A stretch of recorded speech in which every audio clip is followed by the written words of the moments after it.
ఒక్కసారి ఊహించుకోండి, మీ ముందు ఒక భారీ స్ప్లిట్ స్క్రీన్ ఉంది. ఓకే. ఆ ఎడమవైపు చూస్తేనేమో ఒక 40 ఏళ్ల రాజకీయ అనుభవం ఉన్న ఒక సీనియర్ నాయకుడు వేలాది మంది కార్యకర్తల మధ్య ఉన్నాడు. అప్పటిదాకా తన రాజకీయ జీవితాన్ని పెనవేసుకున్న పార్టీకి రాజీనామా చేసి ప్రత్యర్థి శిబిరంలో చేరుతున్నాడు. అక్కడంతా ఒకటే ఉత్సాహం, నినాదాలతో హోరెత్తిపోతోంది. అవును, ఒక మాస్ పొలిటికల్ ఈవెంట్ లాగా. ఎగ్జాక్ట్లీ. ఇక కుడివైపు స్క్రీన్ చూస్తే ఒక ముఖ్యమంత్రి ఒకప్పుడు రాష్ట్రానికే తలమాణికంగా భావించిన ఒక భారీ బ్యారేజ్ దగ్గర నిలబడి ఉన్నారు. అందులో కుంగిపోయిన పిల్లర్లను, ఆ పగుళ్లను దేశానికి చూపిస్తూ గత ప్రభుత్వంపై నిప్పులు చెరుగుతున్నారు. అంటే ఒకేసారి రెండు విభిన్నమైన పవర్ఫుల్ దృశ్యాలు. కరెక్టే. ఇదేదో పొలిటికల్ థ్రిల్లర్ సినిమా క్లైమాక్స్ కాదు సుమా. సరిగ్గా ఏప్రిల్ 20వ తేదీన ఉమ్మడి కరీంనగర్ జిల్లాలో జరగబోయే వాస్తవ దృశ్యం. ఈ సరికొత్త లోతైన విశ్లేషణకు స్వాగతం. Thank you. ఈరోజు మనం ఒక చాలా ఆసక్తికరమైన టాపిక్ మాట్లాడుకోబోతున్నాం. అవును, సిరిసిల్ల శ్రీనివాస్ గారు రాసిన super Monday the great Telangana political showdown అనే ఒక అద్భుతమైన ఆర్టికల్ ఆధారంగా ఈ హై వోల్టేజ్ రాజకీయ సమరం వెనుక ఉన్న అసలు వ్యూహాలను మనం ఈరోజు డీకోడ్ చేయబోతున్నాం. రైట్. ఈ ఏప్రిల్ 20వ తేదీ గురించి ఆ ఆర్టికల్ ఎందుకంత ప్రధానంగా చర్చించిందో మనం ముందుగా అర్థం చేసుకోవాలి. అంటే ఇది కేవలం ఎన్నికల ప్రచారంలో వచ్చే ఒక సాధారణ రోజు కాదు. ఒకే రోజు రెండు ప్రధాన పార్టీలు తమ అత్యంత పదునైన అస్త్రాలను బయటకు తీస్తున్న రోజు అని చెప్పొచ్చు. అయితే ఈ విశ్లేషణలోకి వెళ్లే ముందు ఒక విషయం చాలా స్పష్టంగా చెప్పుకోవాలి మనం. ఖచ్చితంగా మన స్టాండ్ ఏంటి అనేది. అవును, మన ఉద్దేశ్యం ఇక్కడ అధికార పార్టీ వ్యూహం గొప్పదా లేక ప్రతిపక్ష పార్టీ వ్యూహం గొప్పదా అని సర్టిఫికెట్ ఇవ్వడం అస్సలు కాదు. రైట్. ఎవరికి మనం సైట్స్ తీసుకోవడం లేదు ఇక్కడ. ఎలా పనిచేస్తాయి, ఒక మెసేజ్ను ప్రజల్లోకి తీసుకెళ్లడానికి నాయకులు ఎలాంటి సైకలాజికల్ గేమ్స్ ఆడుతారు అనేదాన్ని మాత్రమే మనం ఒక ఎక్స్రే తీసినట్లుగా విశ్లేషించబోతున్నాం. చాలా స్పష్టంగా చెప్పారు. అయితే ఇక్కడే నాకు మొదటి ప్రశ్న తలెత్తుతోంది. రాష్ట్రంలో ఇన్ని జిల్లాలుండగా సరిగ్గా ఈ ఒక్క ఉమ్మడి కరీంనగర్ జిల్లానే ఎందుకు ఇద్దరికీ యుద్ధభూమిగా మారింది? మంచి పాయింట్. ఎందుకంటే ఒకవైపు జగిత్యాల, మరోవైపు మేడిగడ్డ. రెండు ప్రాంతాలు ఉమ్మడి కరీంనగర్ జిల్లా పరిధిలోనివే కదా. ఒకే భౌగోళిక ప్రాంతాన్ని అధికార ప్రతిపక్ష పార్టీలు తమ శక్తి ప్రదర్శనకు ఎంచుకోవటం కేవలం యాదృచ్ఛికమంటారా లేక వ్యూహాత్మకమంటారా? అదే, దీని వెనుక ఇంకేదైనా లాజిక్ ఉందా? ఎందుకంటే ఒకరు సభ పెట్టుకున్నప్పుడు మరొకరు కావాలనే ఇంకో జిల్లాకు వెళ్ళొచ్చు కదా. ఒకే చోట ఎందుకు ఢీకొంటున్నారు? ఇది ఏమాత్రం యాదృచ్ఛికం కాదు. ఇదొక క్లాసిక్ టెరిటోరియల్ డామినెన్స్ వ్యూహం అని చెప్పొచ్చు. టెరిటోరియల్ డామినెన్స్ అంటే ఒక ప్రాంతం మీద పట్టు సాధించడం. కరెక్ట్. తెలంగాణ రాజకీయ చరిత్రను కొంచెం లోతుగా చూస్తే ఉమ్మడి కరీంనగర్ జిల్లాకు ఒక ప్రత్యేకమైన స్థానం ఉంది. ఉద్యమ సమయం నుంచి కూడా ఇది రాజకీయాలకు ఒక నరాల కేంద్రం లాంటిది. అవును, ఒక నర్వ్ సెంటర్. అక్కడి నుంచే ఎక్కువ పొలిటికల్ మూవ్మెంట్స్ మొదలవుతాయి. ఎగ్జాక్ట్లీ. ఇక్కడ ఏ పార్టీ అయితే పైచేయి సాధిస్తుందో రాష్ట్ర వ్యాప్తంగా ఆ పార్టీకి ఒక బలమైన మొమెంటం వస్తుందనేది ఒక బలమైన నమ్మకం. ఇప్పుడు రెండు పార్టీలు ఒకేసారి ఈ జిల్లాపై దృష్టి పెట్టడం వెనక ఉన్న మెకానిజం ఏంటంటే, మేము ఎవరికీ భయపడటం లేదు, మీ కంచుకోటలోనే మిమ్మల్ని ఢీకొడతాం అనే సంకేతాన్ని తమ కార్యకర్తలకు పంపడం. ఓహో, అంటే ఇక్కడ ఎవరు వెనక్కి తగ్గినా ఇంకో రకమైన మెసేజ్ వెళ్తుంది. అవును. ఒకవేళ ఏ ఒక్క పార్టీ అయినా తమ షెడ్యూల్ను మార్చుకున్నా లేదా వేరే జిల్లాకు మార్చినా దాని ప్రత్యర్థి పార్టీ తమకు భయపడి వెనుకు తగ్గారు అని ప్రచారం చేస్తుంది. Right right. అంటే ఇదొక రకంగా చెప్పాలంటే గేమ్ ఆఫ్ చికెన్ లాంటిదన్నమాట. ఎగ్జాక్ట్లీ. ఇద్దరూ తమ వాహనాలను ఎదురెదురుగా అత్యంత వేగంగా నడుపుకుంటూ వస్తున్నారు. ఎవరో ఒకరు తప్పుకుంటారు లేదా తీవ్రంగా ఢీకొంటారు. ఇంపాక్ట్ రాష్ట్రం మొత్తం ప్రతిధ్వనిస్తుంది. అవును. ఆ గేమ్ ఆఫ్ చికెన్ అనాలజీ చాలా ఆసక్తికరంగా ఉంది. సో ఒకరు వెనక్కి తగ్గితే సైకలాజికల్గా ఓడిపోయినట్లే అన్నమాట. సరే, ఇప్పుడు ఆ స్ప్లిట్ స్క్రీన్ ఎడమవైపు ఉన్న దృశ్యం గురించి మాట్లాడుకుందాం. అంటే ప్రతిపక్ష వ్యూహం. జగిత్యాల సభ. అవును, మాజీ ముఖ్యమంత్రి కేసీఆర్ గారు జగిత్యాలలో ఒక భారీ బహిరంగ సభను నిర్వహించనున్నారు. దీంట్లో అత్యంత ఆకర్షణీయమైన కీలకమైన అంశం జీవన్ రెడ్డి గారి చేరిక. అవును, ఆర్టికల్లో దీని గురించి చాలా క్లియర్గా మెన్షన్ చేశారు. రైట్.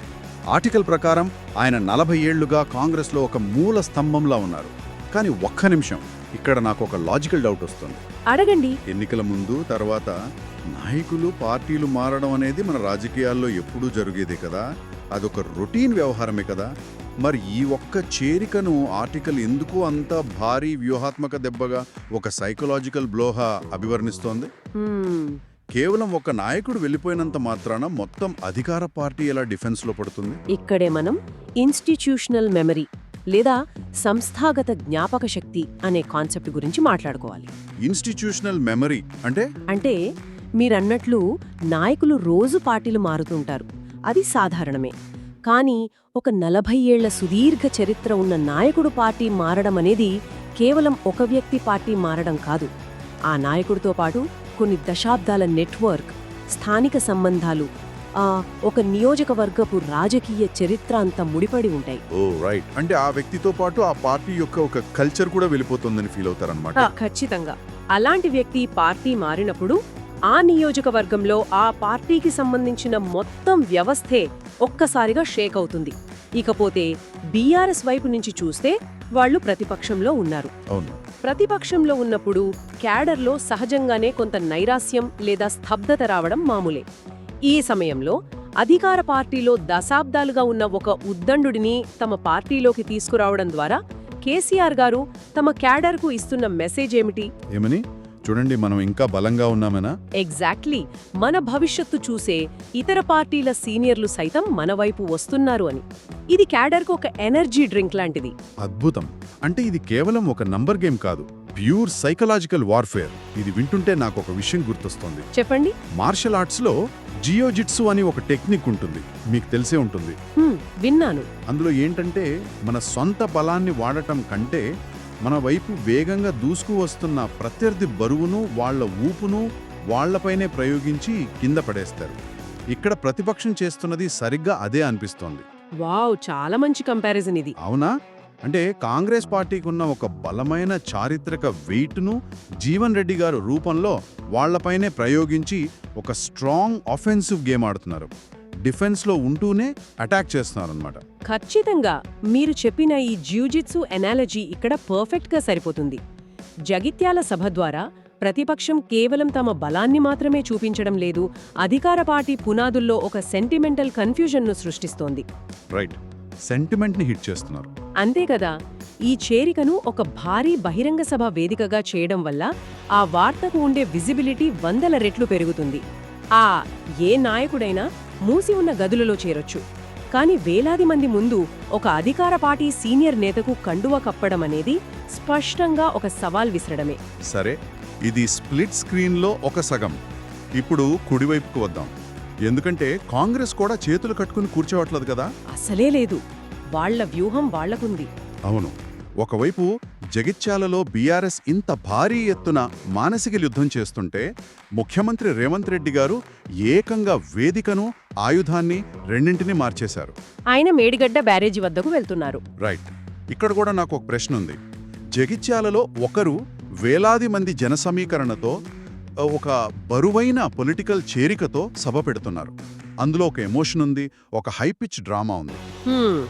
దానికి కౌంటర్గా రేవంత్ రెడ్డి గారు కేవలం కుంగిపోయిన కాంక్రీట్ పిల్లర్ల దగ్గరికి వెళ్లి మాట్లాడటం అనేది కరెక్ట్ స్ట్రాటజీనా? జనాలకు ఎమోషన్స్ కనెక్ట్ అవుతాయి, కానీ ఇలాంటి డ్యామేజ్ అయిన ఇన్ఫ్రాస్ట్రక్చర్ చూపిస్తే ఆ ఇంపాక్ట్ ఎలా వస్తుంది? ఈ రెండింటి మధ్య బ్యాలెన్స్ ఎలా కుదురుతుంది? ఇక్కడే రాజకీయాల్లో కథన వ్యూహం లేదా నెరేటివ్ స్ట్రాటజీ ఎలా పనిచేస్తుందో మనం గమనించాలి. మీరు అన్నది నిజమే. సభల్లో ఎమోషన్ ఉంటుంది, కానీ ఎమోషన్ అనేది గాలి లాంటిది. అంటే టెంపరరీ అంటారా? అవును. ఆ క్షణంలో ఉవ్వెత్తున ఎగసిపడినా ఆ తర్వాత చల్లారిపోవచ్చు. కాని రేవంత్ రెడ్డి గారు ఇక్కడ ఎంచుకున్నది గాలిని కాదు, కంటికి కనిపించే వాస్తవాన్ని, అంటే విజువల్ ఎవిడెన్స్ని. చాలా పవర్ఫుల్ ఇది. మేడిగడ్డ అనేది కేవలం ఒక నీటిపారుదల ప్రాజెక్ట్ కాదు. అది గత 10 ఏళ్ల బీఆర్ఎస్ ప్రభుత్వ ఐడెంటిటీ, వారి పరిపాలనా దక్షతకు ఒక సింబల్. కరెక్ట్. వాళ్ళ దాన్ని ఒక మైల్ స్టోన్గా ప్రొజెక్ట్ చేసుకున్నారు. ఎగ్జాక్ట్లీ.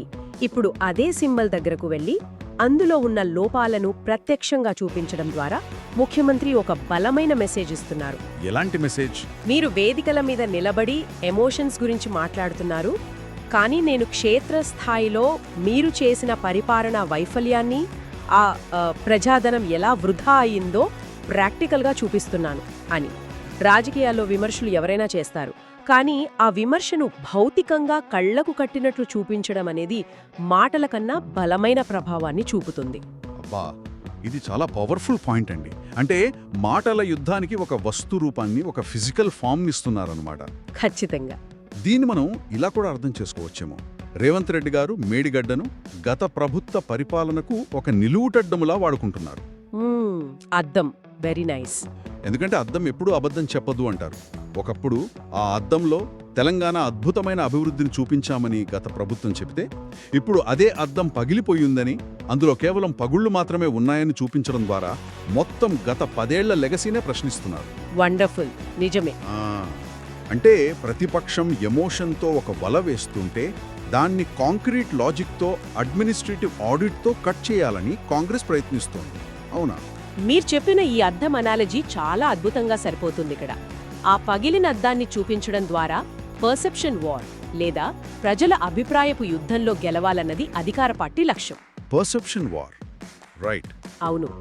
బీఆర్ఎస్ నాయకులు ఎంత అగ్రెసివ్గా మాట్లాడినా, ఇదిగో మేడిగడ్డ పిల్లర్లు చూడండి అని ఒకే ఒక్క మాటతో దాన్ని డిఫెండ్ చేయొచ్చన్నది వారి వ్యూహం. ఇక్కడ గమనించాల్సిన మరో ముఖ్యమైన విషయం ఏంటంటే, చెప్పండి. సాధారణంగా ఇలాంటి ఇన్ఫ్రాస్ట్రక్చర్ ఫెయిల్యూర్స్ మీద ప్రతిపక్షం దాడి చేస్తోంది, అధికార పక్షం డిఫెండ్ చేసుకుంటుంది. కానీ ఇక్కడ రోల్స్ రివర్స్ అయ్యాయి. అవును కదా, ఇది నేను ఆలోచించలేదు. అధికార పార్టీ అటాక్ చేస్తోంది. అదే కదా విశేషం. అధికార పార్టీ నేరుగా ఒక ప్రాజెక్టు దగ్గరకు వెళ్లి ప్రతిపక్షాన్ని అటాక్ చేయడం అనేది వారి ఆఫెన్సివ్ మైండ్ సెట్ ను స్పష్టంగా సూచిస్తోంది. అందరూ అటాక్ మోడ్లోనే ఉన్నారు. అవును, ఇద్దరూ అగ్రెసివ్గానే ఉన్నారు. సరే, ఇప్పుడు ఈ రెండు విభిన్నమైన, అత్యంత పదునైన వ్యూహాలు ఒకే రోజు, అంటే ఏప్రిల్ 20వ తేదీన ఒకే ఉమ్మడి జిల్లాలో ఢీ కొట్టడం గురించి మాట్లాడదాం. ఈ సింక్రనైజేషన్ వల్ల రాష్ట్ర వ్యాప్తంగా ఎలాంటి వాతావరణం ఏర్పడుతుంది? అసలు ఈ రోజును సూపర్ మండే అనే ఆర్టికల్ ఎందుకు డిక్లేర్ చేసింది? రాజకీయాల్లో టైమింగ్ అనేది అన్నింటికంటే ముఖ్యమండి. ఉదాహరణకు, జగిత్యాలలో కేసీఆర్ గారి సభ ఈ రోజు జరిగి దానికి కౌంటర్గా రేవంత్ రెడ్డి గారు మేడిగడ్డకు రేపో ఎల్లుండో వెళ్లారనుకోండి, అప్పుడు ఆ ఇంపాక్ట్ సగానికి పడిపోతుంది. ఎందుకు? గ్యాప్ రావడం వల్లనా? అవును. ఎందుకంటే ఈలోపు వేరే వార్తలొచ్చేస్తాయి, ప్రజల ఫోకస్ మారిపోతుంది. కానీ ఒకే రోజు ఈ రెండు జరగడం వల్ల న్యూస్ ఛానల్స్ అన్నీ మీరు మొదట్లో చెప్పిన ఆ స్ప్లిట్ స్క్రీన్నే రోజంతా ప్లే చేస్తాయి. అవును, ఇటువైపు జనం, అటువైపు ప్రాజెక్టు. ఎగ్జాక్ట్లీ. ఇటువైపు జీవన్ రెడ్డి చేరిక, అటువైపు పిల్లర్ల పగుళ్ళు. ఏకాకాలంలో ఈ రెండు దృశ్యాలు ప్రజల మెదల్లోకి వెళ్లడం వల్ల ఇదొక తీవ్రమైన నెరేటివ్ వార్గా మారుతుంది. ఏ పార్టీ మెసేజ్ బలంగా ప్రజల్లోకి చొచ్చుకుపోతుందనేది ఆ రోజు సాయంత్రానికి తేలుతుంది. అంటే ఒక రకంగా చెప్పాలంటే ఇది battle for the evening news cycle అన్నమాట. కరెక్ట్గా చెప్పారు. ఎవరి ఇమేజ్ ప్రజల మైండ్లో రిజిస్టర్ అవుతుందో వారిదే పైచేయి. అందుకే ఏప్రిల్ 20వ తేదీ తెలంగాణ రాజకీయాల్లో ఒక టర్నింగ్ పాయింట్గా మారుతుందని విశ్లేషకులు భావిస్తున్నారు. దీన్ని బట్టి చూస్తుంటే పాలిటిక్స్లో వాక్యూమ్ లేదా శూన్యం అనేది ఏమాత్రం ఉండకూడదని రెండు పార్టీలు ఎంత గట్టిగా నమ్ముతున్నాయో అర్థమవుతోంది. ఒక్క సెకండ్ గ్యాప్ ఇచ్చినా ప్రత్యర్థి ఆక్రమించేస్తాడని ఇద్దరికీ తెలుసు. అవును, ఏమాత్రం రిలాక్స్ అవ్వడానికి లేదు ఇక్కడ. మనం ఇప్పటివరకు చర్చించిన విషయాలను ఒకసారి క్రోడీకరిస్తే, ఏప్రిల్ 20 సూపర్ మండే అనేది ఎందుకు అంత స్పెషల్ అంటే, ఇది కేవలం రెండు పార్టీల మధ్య పోరు కాదు, రెండు భిన్నమైన వ్యూహాల మధ్య పోరు. రైట్. ఒకవైపు దశాబ్దాల చరిత్ర ఉన్న నాయకుడిని తమ వైపు తిప్పుకుని కార్యకర్తల్లో ఉత్సాహం నింపే సైకలాజికల్ జియోజిత్సు ఒకరిదైతే, పగిలిన అద్దంలాంటి మేడిగడ్డను చూపిస్తూ పర్సెప్షన్ వార్ ద్వారా గత ప్రభుత్వాన్ని ఆత్మరక్షణలో పడేయాలన్న అడ్మినిస్ట్రేటివ్ అటాక్ మరొకరిది. అవును, ఈ రెండు భిన్నమైన ప్రపంచాలు ఒకే భౌగోళిక ప్రాంతంలో ఢీకొనడమే ఈ రాజకీయ చదరంగంలో అసలైన మజా అని చెప్పొచ్చు. ఖచ్చితంగా. రాజకీయాల్లో ఒక సింగిల్ డే ఒక రాష్ట్ర రాజకీయ ముఖచిత్రాన్ని ఎలా మార్చగలదో చెప్పటానికి ఈ సూపర్ మండే ఒక కేస్ స్టడీ లాంటిది. ఇరువురు నేతలు తమ క్యాడర్కు స్పష్టమైన సందేశాలిస్తున్నారిక్కడ. ఎలాంటి సందేశాలు?